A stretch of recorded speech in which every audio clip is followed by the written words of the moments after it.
Nigeria will again this year join other conference of parties to climate change to Egypt, where the COP27 will be hosted in November this year.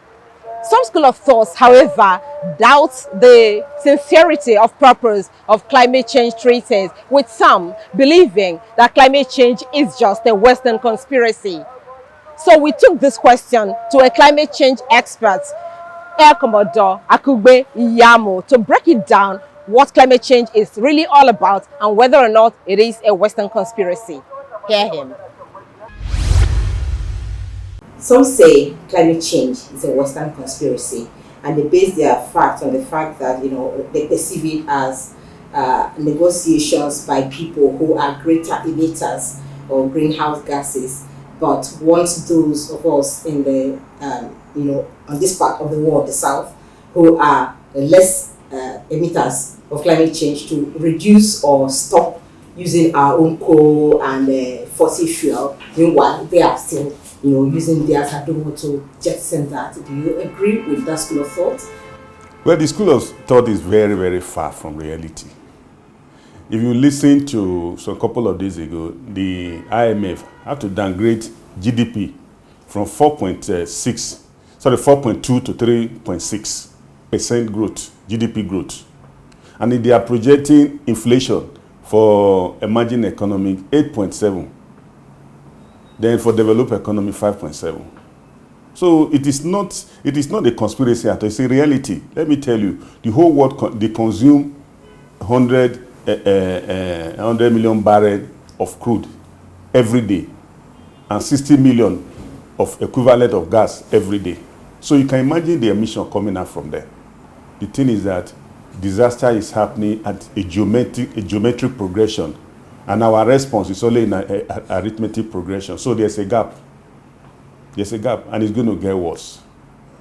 Okay, so you don't need to think that, but let's look at another issue. There appears to be a dependency factor in climate change, where you see those from the developing countries you talked about, particularly African countries, going cap in hand, asking for support, for their carbon emission to be bought by those who are in the Western world. So, is it just about what the African government can get from the negotiations that is prompting them to join the climate change activities, or do you think it is something that Nigeria really needs? It's a national interest. The thing there is that the emerging economies are less endowed. You see, climate change is eating the resources of countries. It's eating their reserve, because to build structure is a very, very expensive venture. I take you back to 1927, when Mississippi flood first happened. As in 1927, what was law was between $265 to $1 billion. That's at that time. So where will an emerging economy get that kind of money? All right, before we let it go, should Nigeria re-examine its climate change policy? Nigeria does have one.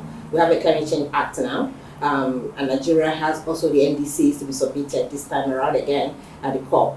Do you think that policy is enough, or should the policy of the government in climate change issues be re-examined in whichever way you think? Policy is a dynamic item. It's a dynamic document. It confesses reality, confesses contemporary